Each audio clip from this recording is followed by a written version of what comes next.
Good morning students. मैं हूं खुर्ज फर्नांडिस और हमारे यूट्यूब चैनल RL गुरुजी में आपका स्वागत है। मैं आज आपके लिए 10th क्लास की साइंस के बारे में पढ़ाऊंगा। 10th क्लास यानी कि हाई स्कूल जो बोर्ड एग्जाम होता है उसमें जो साइंस आती है वो किस प्रकार से आती है उसका सारा अध्ययन कराऊंगा मैं, और NCERT बेस्ड होगा। तो ये हमारा YouTube चैनल है RL गुरुजी, इसे लाइक करें, सब्सक्राइब करें और बेल आइकन को प्रेस करें एंड दोस्तों के साथ शेयर करें ताकि ये नॉलेज आपके सभी दोस्तों के लिए ज़्यादा से ज़्यादा पहुंच पाए और इस अध्ययन का उपयोग बच्चे कर सकें। ठीक है बच्चों, चलते हैं आज हम अपने टॉपिक की तरफ। तो साइंस यानी कि साइंस के बारे में अगर देखें हम तो साइंस होता क्या है। साइंस एक लैटिन भाषा का वर्ड है। ये लैटिन भाषा क्या होती है, यानी कि लैटिन जैसे कि हमारी हिंदू लैंग्वेज होती है, इंग्लिश होती है, इसी प्रकार से लैटिन भाषा होती है। तो ये साइंस जो है लैटिन भाषा का वर्ड है और इसका अर्थ होता है विज्ञान को अगर हम बात करें तो दो प्रकार से विभाजित किया गया है, बी और प्लस ज्ञान। अगर इसका संधि विच्छेद करें तो बी प्लस ज्ञान होता है। तो बी का अर्थ होता है विशेष और ज्ञान का होता है अध्ययन, यानी कि किसी भी वस्तु के बारे में हम विशेष प्रकार से अध्ययन करते हैं तो हम विज्ञान के अंतर्गत करते हैं। अगर हम बात करते हैं विज्ञान की शाखाएं के बारे में, जैसे कि ब्रांचेस ऑफ साइंस, अगर हम बात करते हैं तो विज्ञान की 3 महत्वपूर्ण शाखाएं होती हैं। वैसे तो विज्ञान की बहुत सारी शाखाएं होती हैं, लेकिन मुख्यतः 3 शाखाएं होती हैं जो हमारे लिए हाई स्कूल में पढ़नी है। वो होती है नंबर 1 फिजिक्स यानी कि भौतिक विज्ञान, ये भौतिक विज्ञान। दूसरी है केमिस्ट्री यानी कि रसायन विज्ञान। तीसरी है बायोलॉजी यानी कि जीव विज्ञान। ठीक है बच्चों, अगर हम बात करते हैं जीव विज्ञान, जीव विज्ञान जो है ग्रीक भाषा का वर्ड है। ये जीव विज्ञान जो है ग्रीक भाषा का वर्ड है। जैसे कि ये लैटिन भाषा का वर्ड था साइंस, इसी प्रकार से जो बायोलॉजी है ये ग्रीक भाषा का वर्ड है। बायोलॉजी का अर्थ होता है बायो प्लस लॉजी। अगर इसका संधि विच्छेद करें तो बायो का अर्थ होता है यानी कि जीव, यानी कि जीवन। जिन जीवधारियों में जीवन, जिस जिस वस्तु में जीवन पाया जाता है उसका अध्ययन, लॉजी का मतलब होता है अध्ययन, उनका अध्ययन जो होता है बायोलॉजी के अंतर्गत करते हैं। इसकी 2 मेन ब्रांचेज होती हैं, एक जूलॉजी एक बॉटनी। जूलॉजी मतलब जंतु विज्ञान और दूसरा है वनस्पति विज्ञान। ठीक है, जिसे बॉटनी कहते हैं हम हिंदी में। अगर हम बात करते हैं फिजिक्स की, ठीक है बच्चों, अगर हम फिजिक्स की बात करते हैं तो भौतिक विज्ञान यानी भौतिक विज्ञान के अंतर्गत हमें कैसे पता चलेगा कि भौतिक विज्ञान में हमें पढ़ना क्या है। तो अब हम बात करते हैं, जैसे कि मान लीजिए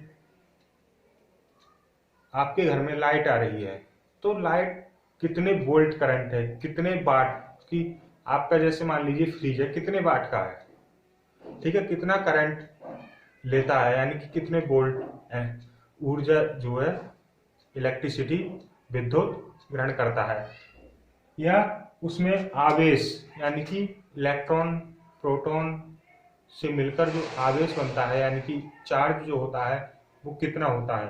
तो इन सब बातों का अध्ययन जो किया जाएगा हमारा भौतिक विज्ञान के अंतर्गत किया जाएगा। अगर हम बात करते हैं रसायन विज्ञान, तो रसायन विज्ञान के अंतर्गत पदार्थों का संगठन, संरचना एवं गुण एवं रासायनिक क्रिया, यानी कि कोई भी पदार्थ है वो किस प्रकार से उसका संगठन हुआ है, रासायनिक क्रियाएं क्या क्या हो रही हैं उसमें, इन सारी बातों का अध्ययन हम रसायन विज्ञान के अंतर्गत करते हैं। अगर हम बात करें जीव विज्ञान यानी कि जीवधारियों का अध्ययन जो होता है जीव विज्ञान के अंतर्गत किया जाता है। जैसे अगर हम बात करते हैं जंतु विज्ञान की, जंतु विज्ञान के अंतर्गत यानी कि जूलॉजी, तो जू का मतलब होता है हिंदी में चिड़िया घर। ठीक है, तो चिड़ियाघर में जानवर रहते हैं, पेड़ पौधे भी होते हैं, लेकिन जो चिड़ियाघर का मेन मतलब जो होता है जीवधारियों से है, यानी कि जीव जंतुओं से। जीव जंतु जैसे कि मनुष्य है, भेड़, बकरी, चीता, हाथी, तेंदुआ, चिड़िया, सरीसृप जैसे कि सांप। तो इस टाइप से जो जंतु होते हैं, जीव जंतु जो होते हैं, उनका अध्ययन जीव विज्ञान के अंतर्गत किया जाता है। और उसके बाद आता है वनस्पति विज्ञान, बॉटनी, यानी कि बॉटनी में हम किस चीज का अध्ययन करते हैं, तो बॉटनी। ठीक है, बॉटनी में हम पेड़ पौधों का अध्ययन करते हैं। ठीक है बच्चों। अब हम बात करते हैं कि कोई एग्जाम्पल लेते हैं, जैसे कि मान लीजिए ह्यूमन बॉडी है, ठीक, यानी कि हम लोग जो है ह्यूमन बॉडी है उसका टेम्परेचर कितना रहता है, यानी कि उसमें भौतिक क्रियाएं क्या क्या होती हैं, रासायनिक क्रियाएं क्या क्या होती हैं, और जीव विज्ञान के अंतर्गत क्या क्या क्रियाएं होती हैं। जैसे कि हमने बच्चों हमारे बॉडी में टेम्परेचर कितना है, ठीक है, हमारी अगर आपने सुना होगा, पढ़ा भी होगा कि ऊर्जा जो होती है उसे ना तो नष्ट किया जा सकता, ना ही उत्पन्न किया जा सकता है, उसे एक रूप से दूसरे रूप में बदला जा सकता है। तो इसी आधार पर अगर हम देखें तो भौतिक विज्ञान के अंतर्गत जो होता है वो ऊर्जा, एनर्जी जो है वो कितनी है, उसकी काउंटिंग वगैरह कैसे करते हैं हम, तो वो सारी बातें जो है भौतिक विज्ञान के अंतर्गत। जैसे कि मान लीजिए पेड़ पे फल लगा हुआ है, तो पेड़ से फल टूटा तो नीचे ही गिरा, ऊपर क्यों नहीं गिरा, तो इस चीज का जो अध्ययन किया जाता है भौतिक विज्ञान के अंतर्गत किया जाएगा। अगर हम बात करते हैं रसायन विज्ञान की, तो रसायन विज्ञान के अंतर्गत जैसे कि मान लीजिए ह्यूमन बॉडी है, किन किन तत्वों से मिलकर बनी है, या कोई भी वस्तु है किन तत्वों से मिलकर, एलिमेंट कौन कौन से यूज हुए हैं, उनमें रासायनिक क्रियाएं क्या क्या होती हैं। जैसे कि हमने खाना खाया तो खाना खाने के बाद भोजन का पाचन होता है, तो पाचक में जो जो एंजाइम्स यूज होते हैं, ठीक है, लिक्विड्स यूज होते हैं, वो जीव विज्ञान के अंतर्गत पढ़ेंगे। लेकिन जो क्रियाएं हो रही हैं वो रासायनिक क्रियाएं होती हैं, जैसे कि हमारा खाना पचना और खाने का ऊर्जा में बदलना, और ऊर्जा का हम जब वर्क करते हैं तो ऊर्जा का नष्ट होना, तो ये सारी क्रियाएं जो होती हैं केमिस्ट्री में आती हैं, ठीक है।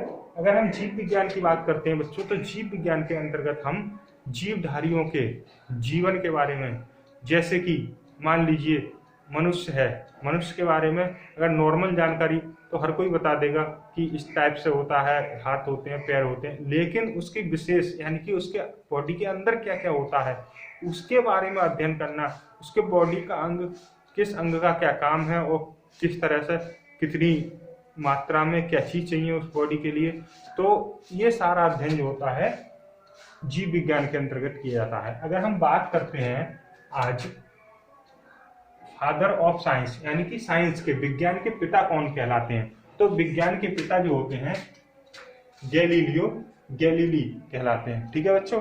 तो विज्ञान के अगर फादर ऑफ साइंस की बात करें तो गैलीलियो गैलीली है, और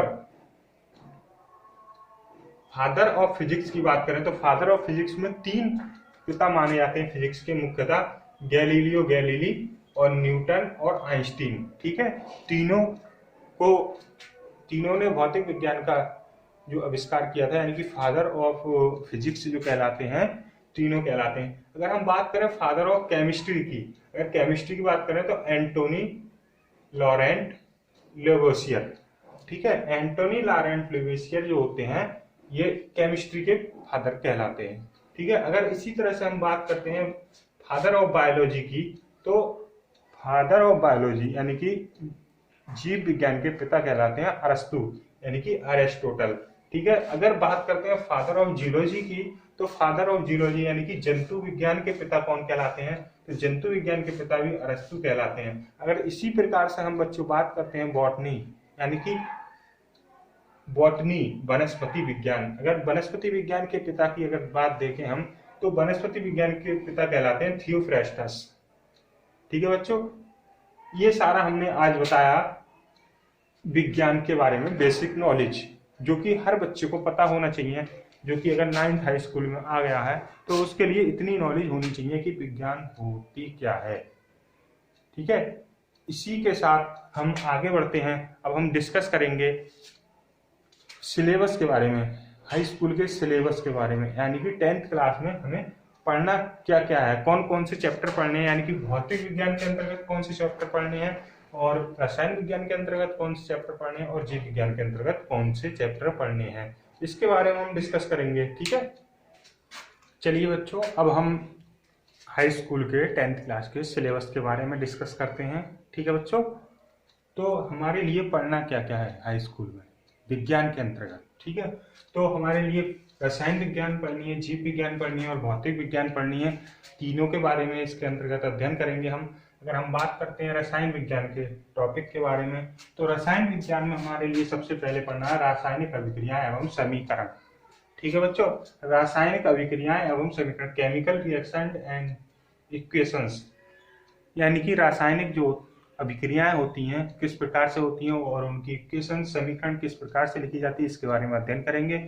और नेक्स्ट टॉपिक है हमारा अम्ल, क्षार एवं लवण, यानी कि acid, base and salt. Acid क्या होते हैं, बेस क्या होते हैं, साल्ट क्या होते हैं, इनके बारे में डिटेल से अध्ययन करेंगे। नेक्स्ट टॉपिक है हमारा धातु एंड अधातु, मेटल एंड नॉन मेटल। जो धातुएं होती हैं और अधातु होती हैं क्या होती हैं, कैसे पहचानते हैं, इनके बारे में जो अध्ययन करेंगे डिटेल से हम इस टॉपिक में करेंगे। नेक्स्ट टॉपिक है हमारा कार्बन एवं इसके यौगिक, carbon and its compound. Carbon जो होता है वो क्या होता है और उसके यौगिक कौन कौन से होते हैं, यानी कि उससे कौन कौन से यौगिक बनाए जा सकते हैं, कंपाउंड बनाए जा सकते हैं, उसके बारे में इस टॉपिक में अध्ययन करेंगे। उसके बाद में चलते हैं तत्वों का आवर्त वर्गीकरण में, यानी कि तत्वों का आवर्त वर्गीकरण, पीरियोडिक क्लासिफिकेशन ऑफ एलिमेंट्स, यानी कि तत्वों का जो होता है आवर्त सारणी, आपने सुना होगा नाम, तो उसमें 118 तत्व रखे गए हैं। वो किस प्रकार से रखे गए हैं, उन्हें कैसे कैसे कैटेगरी वाइज डिवाइड किया गया है, उसके बारे में डिटेल से अध्ययन करेंगे इस टॉपिक में। इसी के साथ हमारा केमिस्ट्री का सिलेबस खत्म होता है। उसके बाद में हमारा जीव विज्ञान आता है, बायोलॉजी। बायोलॉजी में हमारे लिए पहला चैप्टर पढ़ना है जैव प्रक्रम। ठीक है बच्चों, जैव प्रक्रम पढ़ेंगे हम।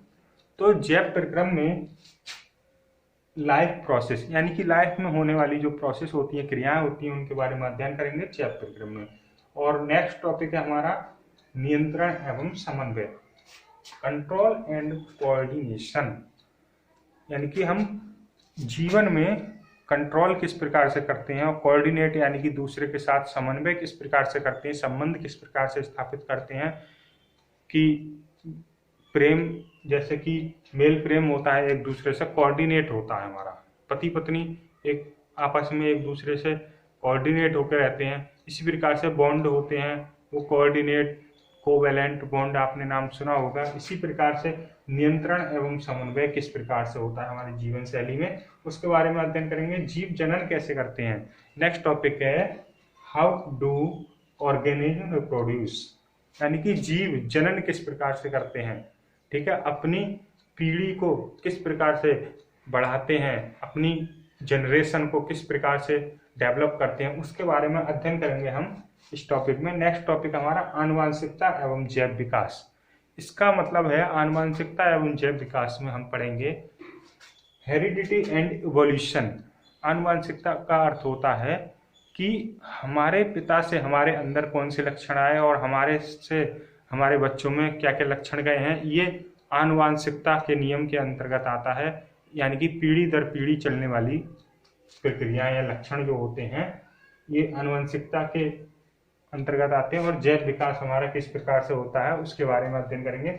नेक्स्ट टॉपिक है हमारा पर्यावरण, आवर एनवायरनमेंट, यानी कि जो वायुमंडल है और पृथ्वी है, ये सारा कुछ मिला के हम लोग जो होते हैं पर्यावरण के अंतर्गत आते हैं। ठीक है, उसमें किस प्रकार से गैसें हैं, वायुमंडल में कौन कौन सी गैसें पाई जाती हैं, किस किस मात्रा में पाई जाती हैं, पॉल्यूशन किस प्रकार से होता है, ओजोन लेयर का क्षरण क्यों हो रहा है, किस प्रकार से हो रहा है, उन सब चीज़ों का अध्ययन करेंगे हम हमारा पर्यावरण के अंतर्गत।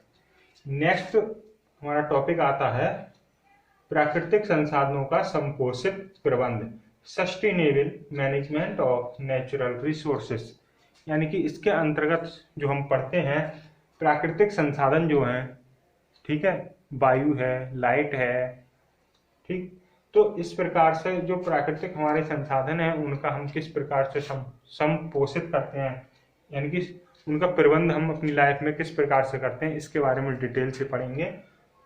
उसके बाद आता है हमारा भौतिक विज्ञान, भौतिक विज्ञान अर्थात फिजिक्स। फिजिक्स के बारे में हम किस प्रकार से पढ़ेंगे, अगर बात करें हम फिजिक्स की तो प्रकाश का परावर्तन एवं अपवर्तन, light reflection and refraction, light का जो होता है रिफ्लेक्शन कैसे होता है, रिफ्रैक्शन कैसे होता है, यानी कि परावर्तन और अपवर्तन के बारे में, जैसे कि कोई लाइट इस पर बोर्ड पर पड़ी और वापस चली गई, किस एंगल से वापस गई, किस प्रकार से पड़ी, किस प्रकार से वापस गई, और अगर मान लीजिए कोई यहाँ पे कांच का पात्र होता तो उससे पार चली जाती। तो ये लाइट का रिफ्रैक्शन और रिफ्लेक्शन के बारे में जो डिटेल से अध्ययन करेंगे हम इस टॉपिक के अंतर्गत करेंगे। उसके बाद में आता है हमारा टॉपिक मानव नेत्र एवं रंग बिरंगा संसार, human I and the colourful world.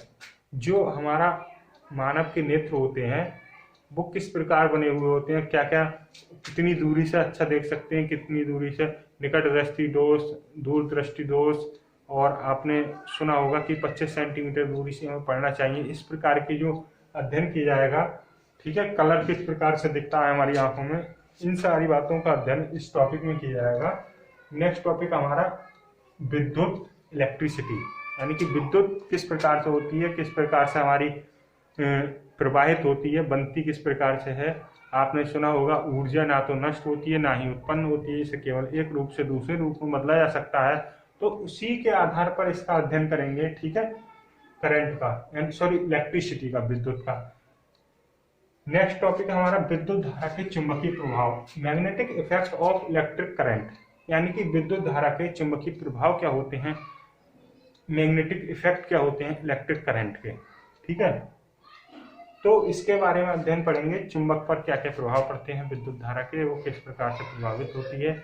और उसके बाद में नेक्स्ट टॉपिक हमारा लास्ट टॉपिक ऊर्जा के स्रोत, सोर्सेस ऑफ लाइट। ऊर्जा जो होता है, ऊर्जा का स्रोत क्या है, यानी कि जैसे सूर्य है, बल्ब है, ये सारे हमारे ऊर्जा के स्रोत हैं, ठीक है, इनसे भी हमें ऊर्जा मिलती है, सॉरी लाइट यानी कि ऊर्जा के स्रोत हैं।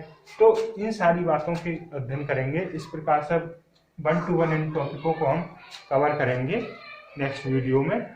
और thank you for watching this video, हमारे साथ बने रहिए और लास्ट तक वीडियो को देखने के लिए बहुत बहुत धन्यवाद आपका। नेक्स्ट वीडियो में हम पहले चैप्टर के साथ मिलेंगे और आपके लिए डिटेल से डिस्कस करेंगे। Thank you for watching this video and like and subscribe my YouTube channel. Thank you so much.